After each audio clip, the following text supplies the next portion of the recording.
వేదాలు, ఉపనిషత్తులు వీటన్నిటిలో మన సనాతన ధర్మం అంటుంటాం కదా! వీటిట్లో మన ఋషులు ఏం చెప్పారు నిజం చెప్పాలంటే, ఒక వండర్‌ఫుల్ ఇంటెలిజెన్స్ ఉంది. వండర్‌ఫుల్ జ్ఞానం ఉంది.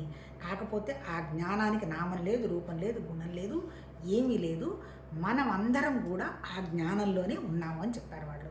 అంటే అర్థం ఏంటి? అంటే కాకపోతే మరి ఆ జ్ఞానంలో వచ్చిన ఈ మనమందరం ఎవరన్నారు వాళ్ళు? నేచర్ అన్నారు. నేచర్ అంటే ప్రకృతి. ఏంటి ప్రకృతి? 3 గుణాలతో ఉన్నవాళ్ళమన్నారు. ఏంటవి? సత్వగుణం, తమోగుణం, రజోగుణం. సత్వం అంటే మనస్సు, రజో అంటే ప్రాణం, ఆ తమోగుణం అంటే శరీరం. అంటే ఏంటి? మన శరీరమే కాదు, భూమి మీద ప్రాణం ఉన్నటువంటి ప్రతి జీవిలో ఈ 3 గుణాలు ఉన్నాయన్నారు. తర్వాత ఆ మహానుభావులు ఏం చెప్పారు? మనం ఎక్కడి నుంచి వచ్చాము అంటే పైనుంచి ఖాళీ లాంటి ప్రదేశంలో వచ్చి ఒక వస్తువులోగా పడ్డాం. ఆ పైనుంచి కిందకి రావడాన్ని అసెండింగ్ అన్నారు. కిందకి మనం వచ్చిన దాన్ని డిసెండింగ్ అన్నారు. ఈ డిసెండ్ అయినటువంటి మనమేమనుకుంటున్నాము, ఈ శరీరం, ప్రాణం, మనసు తప్ప ఇంకా ఏమీ లేదు అని. ఈ శరీరం ఉంటుంది, వస్తుంది, వెళ్ళిపోతుంది అనేటువంటి విషయం మనకు అవగాహనకున్నా పూర్తి జ్ఞానం లేకుండా ఇదే సత్యం అనుకుంటూ బాధపడుతూ ఉన్నాము. దానికి ఆ మహానుభావులు ఏం చెప్పారు? ఒక్కొక్కళ్ళు ఒక్కొక్క రకంగా, అంటే చెప్పిన సబ్జెక్ట్ అంతా ఒకటే మనం డీకోడ్ చేసుకుంటే, కాకపోతే పేర్లు డిఫరెంట్గా చెప్పారు. ఇప్పుడు యోగ వాసిష్టంలో ఏం పేర్లు చెప్పడం జరిగింది?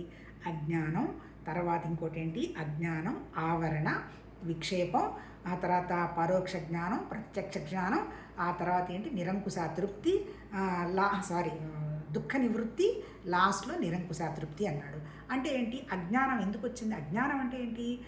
పూర్తి జ్ఞానం లేదని కాదు. నేను, నా శరీరం, నా ప్రాణం, నా వస్తువులు, నా మనుషులు, నా ఆస్తులు, వీటన్నిటికీ సంబంధించినటువంటి జ్ఞానం చీమ దగ్గర నుంచి మహామునీశ్వర్ల దాకా అందరికీ ఉంది. ఆ జ్ఞానం కాదు. అసలు మనం ఎవరో, ఎందుకు వచ్చాము, ఎలా జరుగుతుంది ఈ సృష్టి అనేటువంటి విషయంగా మనకి అజ్ఞానం, అంటే పూర్తి అవగాహన లేదు. ఏం అవగాహన ఉంది? మన శరీరానికి, ప్రాణానికి, కోరికలకు సంబంధించి అవగాహన ఉంది. ఆ మనుషులు ఏం చెప్పారంటే, అందుకని ఆ అజ్ఞానం ఎందుకు వచ్చింది నీకు?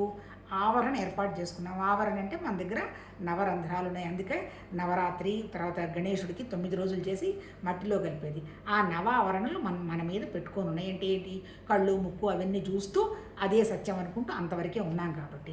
అందుకని ఆవరణలు. రెండోది ఏంటి? విక్షేపం. ఈ ఆవరణలకు అనుగుణంగా ఎప్పుడు అది చేద్దామా, ఇది చేద్దామా అని మనసుకున్నటువంటి కోరికలు. అంతవరకు అందరికీ ఒకటే. అప్పుడు ఏం చేస్తాము? ఇందులో నుంచి బయటపడాలంటే ఏదైనా వింటమో లేకపోతే ఏ గురువు దగ్గరకో పోతాము. దాన్ని పరోక్షానుభూతి అన్నాడు. ఉట్టి పరోక్షానుభూతి అందరికీ వస్తుంది, దానివల్ల ఉపయోగం లేదు. అపరోక్షానుభూతి రావాలి అంటే మనం అర్థం చేసుకున్న దాన్ని మనం ఆచరణకు తెచ్చుకోవటం మొదలు పెట్టాలి. ఏమొస్తుంది దానివల్ల? 100% దుఃఖ నివృత్తి అయిపోతుంది.